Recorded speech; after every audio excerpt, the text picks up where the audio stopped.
साथियों, भाग 3 पर आप सभी का स्वागत और अभिनंदन है। किसी कवि ने कहा कि जनमानस को जाना जिसने, वह पतंजलि तो योगी है, और उस योग के द्वारा जान सकोगे सारी दुनिया रोगी है। पुनः बताता हूँ, जनमानस को जाना जिसने, वह पतंजलि तो योगी है, और उस योग के द्वारा जान सकोगे सारी दुनिया रोगी है। महर्षि पतंजलि का योग दर्शन पढ़ने के बाद हमें पता चलता है कि हम मन से कितने गिर चुके हैं, मन से कितने हताश, निराश और टूटे हुए हैं, क्योंकि महर्षि पतंजलि एक ऐसे युवा ऋषि हैं जिन्होंने महानतम दुख के पहाड़ के बीच भी अपने मन को ध्यान के योग्य रखा। भगवान से टू ज्वाइन होने के लिए मन की एक तैयारी किया। मन में पवित्र संकल्प, पवित्र विचार, पवित्र भाव कैसे स्थिर रहेंगे, इसके लिए महर्षि पतंजलि ने योग शास्त्र में विस्तृत वर्णन किया है, जिसको पढ़कर हम अपने जीवन को कृतार्थ कर सकते हैं। सहस्त्राणाम क्वचित, हजारों में कोई ऐसा बिरला व्यक्ति होगा जो भगवान से जुड़ता है, और ऐसी दुर्लभ विद्या देने वाले महर्षि पतंजलि जी समस्त विश्व की मानव जाति के लिए अनुकरणीय। महर्षि पतंजलि ने मन के 2 भाग बताए, ज्ञात मन और अज्ञात मन, inactive mind and active mind. दोनों को हम पवित्र कैसे बना सकते हैं, पवित्र कैसे रख सकते हैं,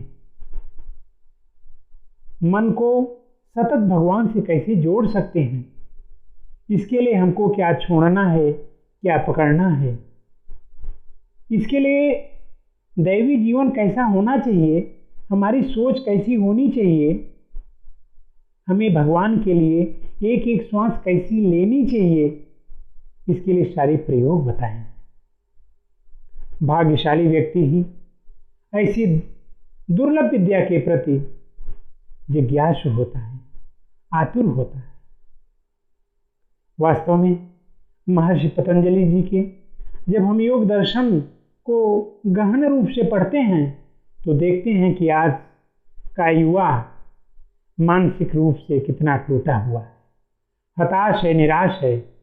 ऐसे युवा मन को एक नई आशा की किरण देने वाले महर्षि पतंजलि जी। महर्षि पतंजलि जी ने मन के विविध गति, विविध भावों पर विस्तृत चिंतन मंथन करके ऐसे दुर्लभ योग विद्या को व्यवहारिक रूप दिया है। उनके इस दुर्लभ योग शास्त्र को हमें पढ़ना चाहिए, सतत जीवन में उसे उतारना चाहिए, सतत अभ्यास करना चाहिए, और अभ्यासक बन करके निस्वार्थ निरपेक्ष भाव से उनका विचार अनटू द लास्ट, अंतिम व्यक्ति तक हमें ले जाना चाहिए। ऐसा उनका हेतु था कि यह योग शास्त्र मानव, अंतिम मानव तक जाएगा, अनटू द लास्ट। हृदय के साथ, पवित्र हेतु के साथ, निरपेक्ष निस्वार्थ भाव से यह योग विद्या अंतिम मानव तक जाएगी, और इसके लिए उन्होंने सतत अहर्निश प्रयोग भी किया।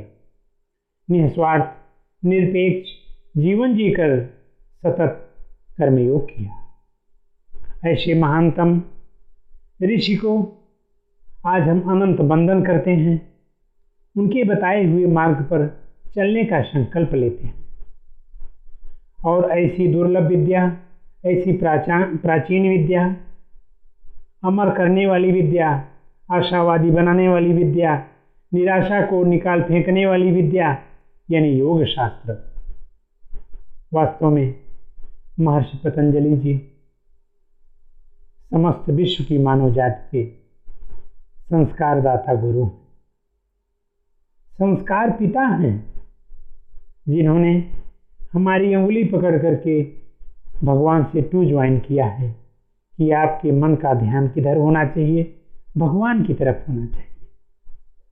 भगवान हमारी राह देख रहा है, इसलिए हमें भगवान की ओर मुड़ना चाहिए पूरी प्रामाणिकता के साथ। तो आइए उनके योग शास्त्र को वंदन करते हुए, उनका व्यवहारिक लाभ लेते हुए, सतत निरपेक्ष निस्वार्थ भाव से अंतिम मानव तक ले जाने का हम संकल्प लेते हैं।